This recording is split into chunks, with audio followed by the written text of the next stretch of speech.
이어서 간추린 소식입니다.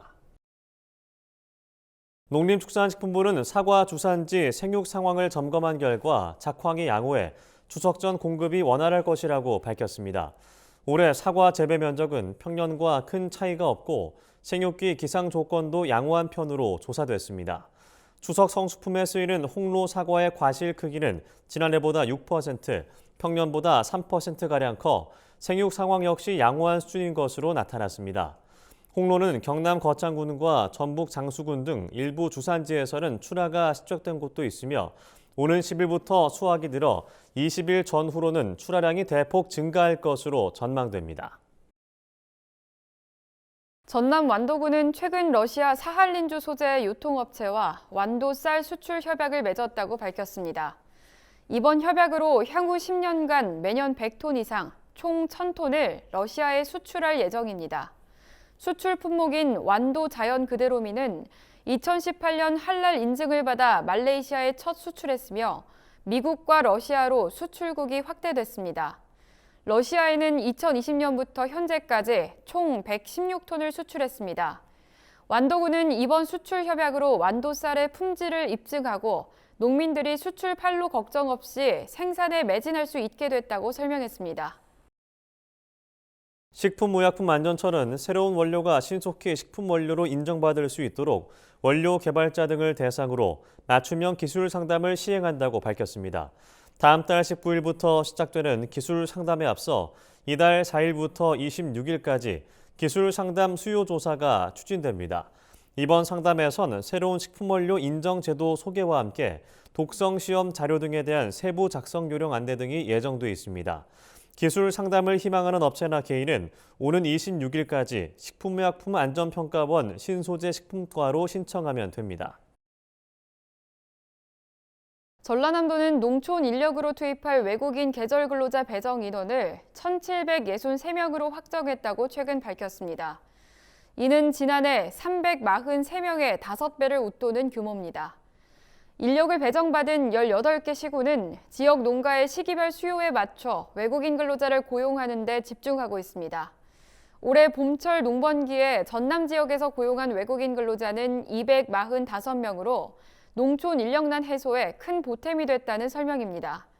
전남도는 가을철 농번기를 대비해 각 시군의 인력 수요를 조사 중이며 이를 기반으로 인력 수급 대책을 마련할 계획이라고 말했습니다.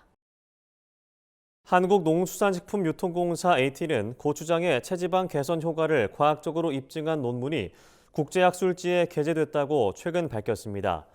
AT는 앞서 전북 순창군과 원광대 한아름 교수팀과 협력해 피시험자 60명 대상의 인체 효능 평가를 진행했습니다. 평가 결과 고추장 섭취가 내장 지방 함량을 감소시키고 혈중 지질 농도를 개선시키는 효과가 있는 것으로 나타났습니다.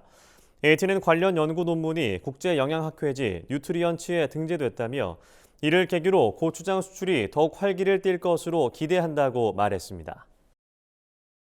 제주도가 농어업인의 경영 부담을 덜기 위해 지역 농어촌 진흥기금 상환 기간을 1년간 연장한다고 최근 밝혔습니다. 지원 대상은 이달 8일부터 1년 내 상환 기간이 도래하는 11,176건입니다.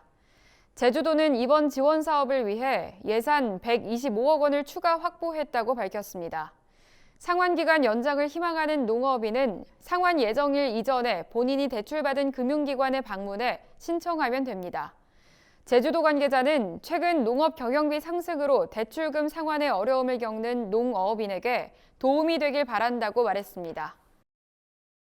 충청북도 농업기술원 포도달해연구소는 잦은 비와 폭염으로 포도 착색 불량 등 피해가 우려된다며 농가에 주의를 당부했습니다. 샤인머스켓 시설하우스는 강수 뒤 배수와 성숙기 적정 온도 유지 등의 관리에 유의해야 합니다. 특히 밤에는 22도가 넘지 않도록 환기를 잘 해야 포도 양분 소모를 막을 수 있습니다. 충랑이나 캠벨얼리 등 흑색계 포도는 과실 송이의 색이 제대로 발현되지 않는 착색 장애가 발생할 수 있습니다. 이를 예방하려면 적정한 온습도를 유지하고 차광망 등을 설치해야 한다고 농업기술원은 설명했습니다. 충북 청주시의 대표 농산물 브랜드인 청원 생명쌀이 최근 한국농업기술진흥원으로부터 저탄소 농축산물 인증을 받았습니다. 인증 기간은 2024년 8월 1일까지로 2년간입니다.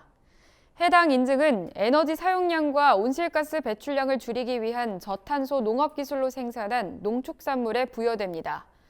청주시는 우렁이 농법으로 청원 생명쌀을 재배한 1,143 농가의 노력으로 이번 인증을 받을 수 있었다고 설명했습니다. 한편 청원 생명쌀은 2007년부터 15년 연속으로 건강, 환경 관련 인증인 로하스 인증을 받았습니다.